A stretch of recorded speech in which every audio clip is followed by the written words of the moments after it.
Wow. I mean, it's very different flavor profiles than anything we've tried anywhere. Welcome to Stout Conversations, where every week we sit down with creative thinkers in the craft beer industry and beyond. Your hosts, Ken and April, live and work in a 24-foot RV, traveling the country in search of great stories around a great beer. Enjoy this special tasting episode at Luces Brewery in Denver, where we taste and talk with Judd about his unique brews, Chicha and Pulque. Follow the link in the description to watch the full Stout Conversation, where Judd also delves into the history of these ancient beverages. How would you suggest we go about? We've definitely poured some very different looking varieties of both. So I would start with, this is the Chicha Inti, our basic chicha. Okay. Malted blue corn, cinnamon, and clove with panela in there. Panela is a kind of unrefined brown sugar that you'll find throughout South America, and in Mexico it's called piloncillo.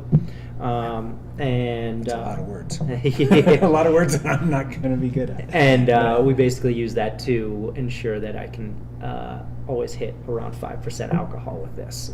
And it wouldn't be unusual to find something panela or something like it used in Peru to make more fermentables. Yeah, this does not smell like any beer I've ever had in my life. I think maybe halfway, sort of close to a saison.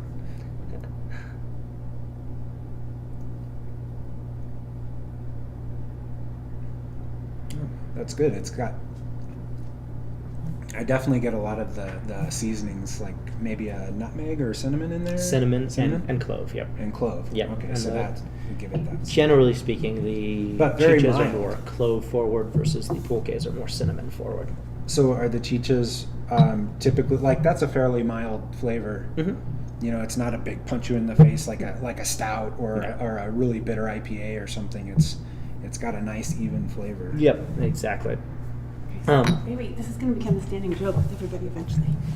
The off camera can't stay away from the beer. So. Oh, nice. So, Jeff. Go for it. April is actually a very big saison fan, so not to try to tell you that this is a saison in any form or fashion, but it is how saisons are very frequently spiced. Yes. You know, this is a similarly spiced beer. Yeah. I guess I hope I'm not. Tell me if I'm It is a spiced beer. miscategorizing this or butchering taste. what it is. And then try this as a kind of palate cleanser. That's the Chicha Morada, which is our non-alcoholic beer. My kids love it.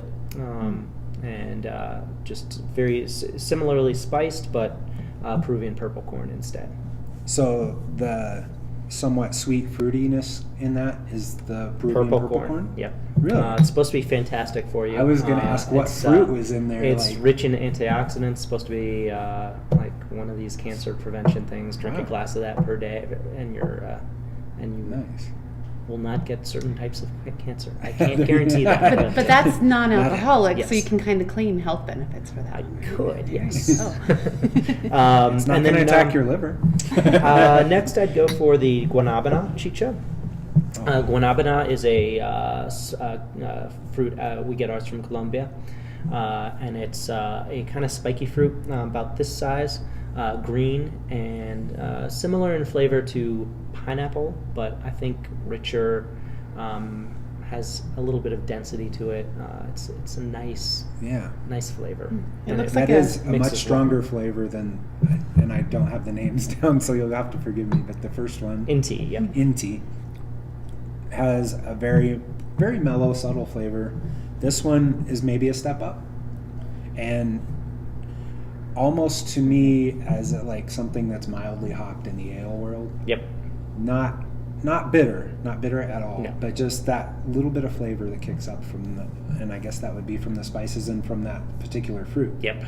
And you can't see the color through the glass, but it's almost like a milky, it makes me think of like a milky sweet tea. Yeah. Mm-hmm. That's the look of it, yeah. It's good flavor.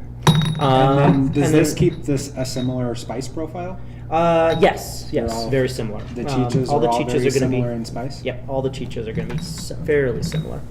Next, I'll throw, speaking of spice profile, pumpkin spice chicha. Okay. So I've hated pumpkin spice beers for about 3 years now. Just got sick of them. They kind of went over the top for a few years. Yeah, so I almost didn't make this. Really? But once I tried it, I was really, really happy with it.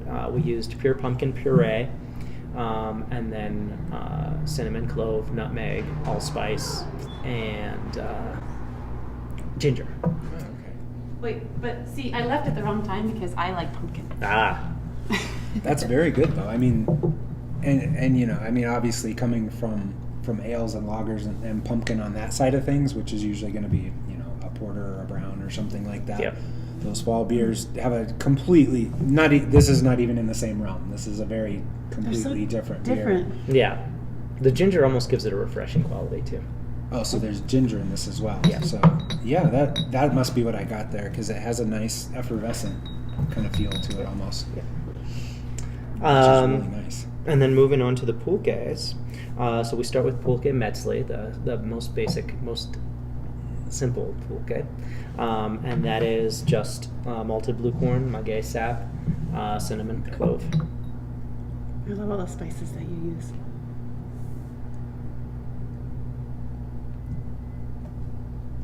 Oh, yeah, you definitely get more of that up front, a little bit of tardy sourness. Yep. But it does mellow as it sits on your tongue. Oh, yeah. It kind of. It's very drinkable, and this one, the pulques are hitting about 7% alcohol. Okay. You wouldn't taste it. No, I don't taste the alcohol in any of these so far, and obviously not in there. I've got an Imperial Chicha in those barrels over there. Oh. I'm hitting 10% at the moment. Might and I taste think it in that. It could hit 12% by the time it's all done. Wow. And you can taste a hint of alcohol in there. This one I mean, definitely, it's good the way it is, though. I mean, I love this. yeah, this one definitely has kind of like that fermented taste, but it's almost like a, I don't know, orange juice in a way too. It's got a really like bright orange flavor to me.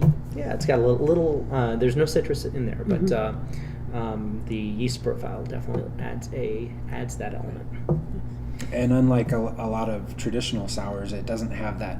It doesn't dry your mouth out at the end. It's good. I think that sweetness brings it back around to. Yep. This one is my favorite probably that we have on tap right now. That is the Pulque Azteca, and that's inspired by Mexican drinking chocolate. So it has a ton of chocolate in it. You can even like see the chocolate in there. There's 30 pounds of chocolate for the 100-gallon batch. I would say it looks like Okay, the best kind of chocolate drink for an adult ever. It is, and it's got so it's 3 different types of chocolate: Mexican cacao nibs, cocoa powder, and chocolate, And a kick. and cayenne pepper. A little cayenne Yes. makes it. Yes, it has. A Yeah, little you bit definitely of have a super strong smell of the chocolate in there. That's very nice.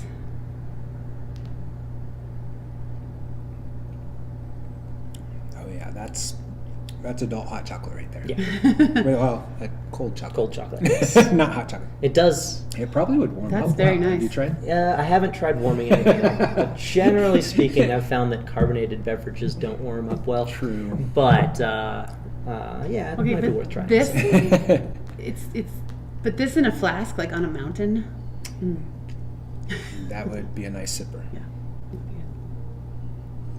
Wow. I mean, it's very different flavor profiles than anything we've tried anywhere. I mean, you know, we actually stopped at Jester King a few months ago, Oh, nice. and I would see some similarities there, because Jester King, although people hear sour and things like that, it's obviously not just a sour factory. It's definitely some very different flavor profiles, different mixed fermentations. Yeah, they've done some very innovative I things think on the fruit side as well. Yeah, I think sour though is kind of like that wrong term, like you were telling me, compared to if you think about IBUs. Like that's the same thing. If you see an IBU that's high, it doesn't automatically mean it's going to be completely bitter. Right.